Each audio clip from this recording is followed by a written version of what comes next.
नमस्कार शेतकरी मित्रांनो, राज्यातील 251 तालुके पूर्णतः तर 31 तालुके अंशतः आपत्तीग्रस्त म्हणून घोषित शासन निर्णय निर्गमित झालेला आहे। आजपासून हे पैसे शेतकऱ्यांच्या खात्यामध्ये जमा केले जाणार आहेत। ही सविस्तर माहिती आपण या व्हिडिओच्या माध्यमातून जाणून घेणार आहोत। त्यामुळे शेतकरी मित्रांनो, तुम्ही हा व्हिडिओ पूर्ण बघा आणि अशाच महत्त्वपूर्ण व्हिडिओज पाहण्यासाठी आपल्या चॅनलला सबस्क्राइब करा। मित्रांनो, राज्यात जून ते सप्टेंबर 2025 या कालावधीत अतिवृष्टी व पूर परिस्थिती यांनी विविध नैसर्गिक आपत्तीमुळे झालेल्या मोठ्या नुकसानीच्या पार्श्वभूमीवर राज्य शासनाने 251 तालुके पूर्णतः तर 31 तालुके अंशतः आपत्तीग्रस्त अतिवृष्टीग्रस्त म्हणून घोषित करून आपत्तीमुळे बाधितांना विशेष मदत पॅकेज आणि विविध सवलती लागू केल्या आहेत।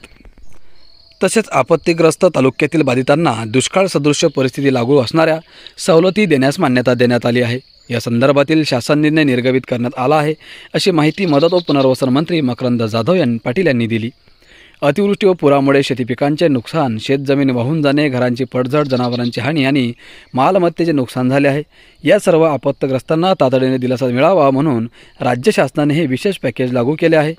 या विशेष पॅकेजमुळे बाधित पिके, शेती, घरे, जनावरे, मत्स्य व्यवसाय, पायाभूत सुविधा दुरुस्तीस मोठा दिलासा मिळणार असल्याचा विश्वास मदत व पुनर्वसन मंत्री मकरंद जाधव पाटील यांनी व्यक्त केला आहे। जून ते सप्टेंबर 2025 या कालावधीत अतिवृष्टी व पुरामुळे बाधित 251 पूर्णतः व 31 अंशतः बाधित तालुक्यातील बाधित पिकांचे तातडीने पंचनामे करण्यात आले असून जून ते ऑगस्ट 2025 या कालावधीत 26.69 लाख हेक्टर तर सप्टेंबर 2025 मध्ये जवळजवळ 39 लाख हेक्टर अशा सुमारे 65 लाख हेक्टर क्षेत्रावरील शेतपिकांचे नुकसान झाले असल्याचेही मदत व पुनर्वसन मंत्री जाधव पाटील यांनी सांगितले। आर्थिक सहाय्य आपत्तीग्रस्त मृत व्यक्तींच्या कुटुंबियांना रुपये 4 लाख, अवयव अथवा डोळे निकामी झाल्यास 40 ते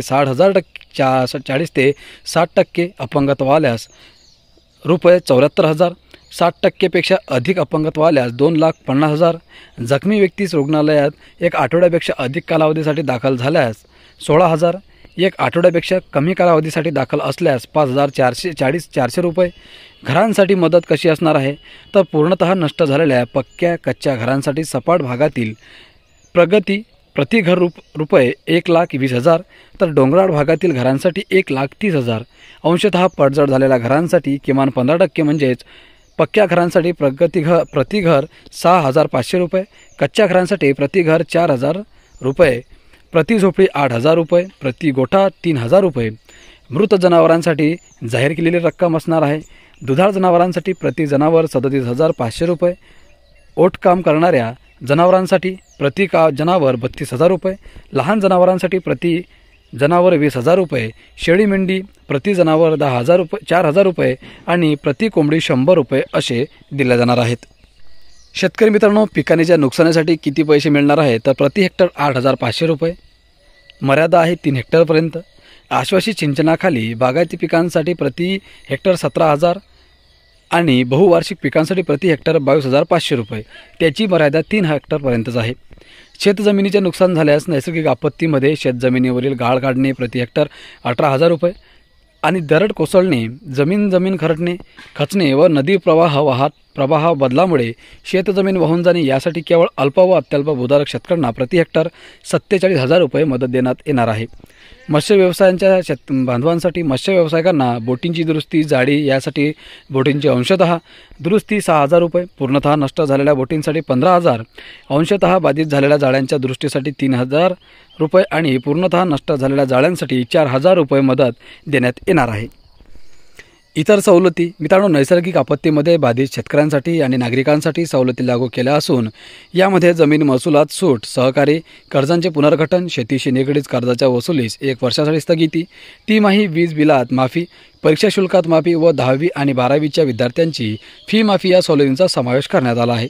या सवलतींबाबत योजनेचे स्वरूप व त्याबाबतच्या सविस्तर मार्गदर्शक सूचना आदेश संबंधित प्रशासकीय विभागामार्फत निर्गमित करण्यात येणार आहेत। कृषी विभागासाठी या रब्बी हंगामामध्ये शेतकऱ्यांना खते व बियाणे घेण्यासाठी प्रति हेक्टरी 10,000 प्रमाणे मदत कृषी विभागामार्फत देणाऱ्या शेतकऱ्यांच्या बँक खात्यामध्ये थेटपणे जाईल। याबाबत आवश्यक ती कार्यप्रणाली व निधी उपलब्धतेबाबत कारवाई कृषी विभागाने करावयाची आहे। पशुसंवर्धन विभागाचा विचार केल्यास मोठे पशुधन, लहान पशुधन व कुक्कुट पक्षी मृत पावलेले आहेत.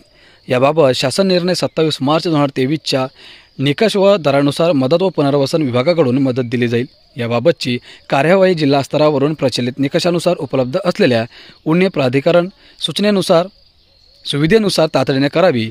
27 मार्च 2023च्या शासन निर्णयाच्या निकषाबाहेरही पशुधन हानीसाठीचे निकष शिथिल करण्यात येऊन जेवढे पशुधनाचे नुकसान झाले आहे त्या सर्व पशुधन हानीबाबत पशुसंवर्धन विभागामार्फत कारवाई करण्यात येणार आहे. मत्स्य व्यवसायाचा विचार केल्यास मच्छीमार, जाळी, मत्स्यबीज, मत्स्यबोटींचे नुकसान झाले आहे. याबाबत शासन निर्णय 27 मार्च 2023च्या निकष व दरानुसार मदत व पुनर्वसन विभागाकडून मदत देण्यात येणार आहे. 27 मार्च 2023च्या शासन निर्णयातील निकषाबाहेरही हानीसाठीचे निकष शिथिल करण्यात येऊन जेवढे मत्स्यबीज हानी व मत्स्यजार जाळीचे नुकसानीबाबत मत्स्य व्यवसाय विभागामार्फत कारवाई करण्यात येईल. रोजगार हमी योजना. मित्रांनो, अतिवृष्टी व पुरामुळे शेतकऱ्यांची शेतजमीन खरडून जाऊन झालेल्या नुकसानीसाठी शासन निर्णय दिनांक 27 मार्च 2023च्या निकष व दरानुसार मदत व पुनर्वसन विभागाकडून मदत दिली जाईल. या मदतीव्यतिरिक्त रोजगार हमी योजना विभागामार्फत शेतकऱ्यांच्या शेतजमिनी लागवडी योग्य करण्यासाठी जास्तीत जास्त 3 लाख प्रति हेक्टर या मर्यादित व 2 हेक्टरपर्यंत 5 लाख मदत अनुज्ञेय राहणार आहे. तसेच अतिवृष्टी व पुरामुळे खचलेल्या पुजलेल्या सिंचन विहिरी दुरुस्तीच्या कामासाठी प्रत्यक्ष खर्चास किंवा प्रति विहीर कमाल मर्यादा 30,000 रुपये यापैकी जी रक्कम कमी असेल ती लाभार्थ्यांस अनुज्ञेय राहणार आहे. यासाठी रोजगार हमी योजना विभागामार्फत आवश्यक निधीबाबत कारवाई करण्यात येईल. पायाभूत सुविधा. मित्रांनो, अतिवृष्टी व पुरामुळे बाधित झालेल्या ग्रामविकास, सार्वजनिक बांधकाम, जलसंपदा, ऊर्जा या विभागांतर्गत तातडीच्या व आवश्यक कामांसाठी रुपये 10,000 कोटीचे विशेष पॅकेज संदर्भात संबंधित विभागाने नियोजन व वित्त विभागाच्या मान्यतेने स्वतंत्रपणे कारवाई करण्यात येणार आहे. अतिवृष्टी व पूर आपत्तीमुळे प्रभावित झालेले घोषित तालुक्यांमध्ये जाहीर करण्यात आलेल्या उपाययोजना खरीप हंगाम 2025साठी लागू राहतील. राष्ट्रीय आपत्ती व्यवस्थापन माहिती प्रणालीद्वारे शासनाने जाहीर केलेल्या मदतीच्या विशेष पॅकेजमधील योजना, उपक्रम, कामांची माहिती केंद्र शासनाच्या NDMच्या पोर्टलवर भरण्यात येणार आहे. KYCची प्रक्रिया. ज्या शेतकऱ्यांची ॲग्रिस्टॅग ॲपमध्ये नोंदणी ॲग्रिस्टॅगमध्ये होऊनही KYC झाली आहे अशा शेतकऱ्यांची माहिती DBT प्रणालीवर भरलेल्या माहितीशी जुळत असलेल्यांना मदत मिळणे सुलभ व सुकर होण्यासाठी DBTद्वारे मदत वितरणाच्या आवश्यक आहे आणि KYCची प्रक्रियेपासून सूट देण्यात येणार आहे. मित्रांनो, आता अतिवृष्टी व पुरामुळे पूर्णतः बाधित झालेल्या तालुक्यांची आपण एकदा माहिती जाणून घेणार आहोत. मित्रांनो, पालघरचा विचार केल्यास पालघर, डहाणू, तलासरी, विक्रमगड हे 4 तालुके आहेत. नाशिक जिल्ह्याचा विचार केल्यास मालेगाव, निफाड, नांदगाव, सटाणा, दिंडोरी, सुरगाणा, नाशिक, त्र्यंबकेश्वर, पेठ, सिन्नर, चांदवड, येवला एकूण 12 तालुके आहेत. जळगाव जिल्ह्यातील तालुक्यांची संख्या पाहिल्यास एरंडोल, पारोळा, धरणगाव, पाचोरा, जामनेर, जळगाव, भडगाव, अमळनेर, रावेर, चाळीसगाव, भुसावळ, बोदवड, मुक्तेनगर असे एकूण 13 तालुके आहेत. अहिल्यानगर जिल्ह्याचा विचार केल्यास अहिल्यानगर, शेवगाव, कर्जत, पाथर्डी, नेवासा, राहाता, श्रीरामपूर, जामखेड, राहुरी, श्रीगोंदा, कोपरगाव असे एकूण 11 तालुके आहेत. सोलापूर जिल्ह्यामध्ये उत्तर सोलापूर, दक्षिण सोलापूर, बार्शी, अक्कलकोट, पंढरपूर, मोहोळ, मंगळवेढा, माळशिरस, माढा, करमाळा, सांगोला असे एकूण 11 तालुके आहेत. सांगलीचा विचार केल्यास मिरज, वाळवा, शिराळा, पलूस, तासगाव, कवढेम, महाकाळा, विटा, आटपाटी, जत 9 तालुके आहेत. सातारा जिल्ह्याचा विचार केल्यास कोरेगाव, खटाव, मान असे 3 तालुके आहेत. कोल्हापूर जिल्ह्याचा विचार केल्यास करवीर, राधानगरी, गगनबावडा, आजरा, चंदगड असे एकूण 5 तालुके आहेत. छत्रपती संभाजीनगरचा विचार केला छत्रपती संभाजीनगर, कन्नड, सोयगाव, पैठण, वैजापूर, गंगापूर, खुलताबाद, सिल्लोड, फुलंब्री असे एकूण 9 तालुके आहेत. जालना जिल्ह्याचा विचार केल्यास बदनापूर, घनसावंगी, अंबड, जालना, परतूर, मंढा, भोकरदन, जाफराबाद असे 8 तालुके आहेत. बीड जिल्ह्याचा विचार केल्यास बीड, देवराई, माजलगाव, केज, अंबाजोगाई, परळी, आष्टी, पाटोदा, शिरूर, कासारा, धारूर, वडवणी असे एकूण 11 तालुके आहेत. लातूर जिल्ह्यामधील तालुके आहेत लातूर, औसा, रेणापूर, निलंगा, शिरूर, अनंतपाळ, देवणी, उदगीर, जळकोट, अहमदपूर, चाकूर असे 10 तालुके आहेत. धाराशिव जिल्ह्याचा विचार केल्यास धाराशिव, कळंब, भूम, वाशी, तुळजापूर, लोहारा, परांडा, पुमरगा असे 8 तालुके आहेत. नांदेड जिल्ह्याचा विचार केल्यास कंधार, किनवट, मुदखेड, भोकर, अर्धापूर, माहूर, नांदेड, लोहा, मुखेड, देगूर, बिल्लोरी, धर्माद, नायगाव, हदगाव, हिमायतनगर, उमरी असे एकूण 16 तालुके आहेत. परभणी जिल्ह्याचा विचार केल्यास पूर्णा, मालम, परभणी, सोनपेठ, जिंतूर, गंगाखेड, सेलू, मानवत, पाथरी असे 9 तालुके आहेत. हिंगोलीचा विचार केल्यास हिंगोली, औढा, नागनाथ, कळमनुरी, शेनगाव, वसमत असे एकूण 5 तालुके आहेत. बुलढाणा जिल्ह्याचा विचार केल्यास चिखली, सिंदखेड राजा, देऊळगाव राजा, लोणार, शेगाव, मोताळा, बुलढाणा, खामगाव, मेकर, मलकापूर, जळगाव, जामोद असे एकूण 11 तालुके आहेत. अमरावतीचा विचार केल्यास अमरावतीमध्ये भातुकली, चांदूर रेल्वे, नांदगाव, खंडेश्वर, धामणगाव रेल्वे, अचलपूर, अंजनगाव, सुरजी, तिवसा, धारणी, चिखलदरा, वरुड, मोर्शी, चांदूर बाजार, दर्यापूर. अकोल्याचा विचार केल्यास अकोट, अकोला, पातूर, तेल्हारा, मूर्तिजापूर, बाळापूर, बार्शी, टाकळी असे 7 तालुके आहेत.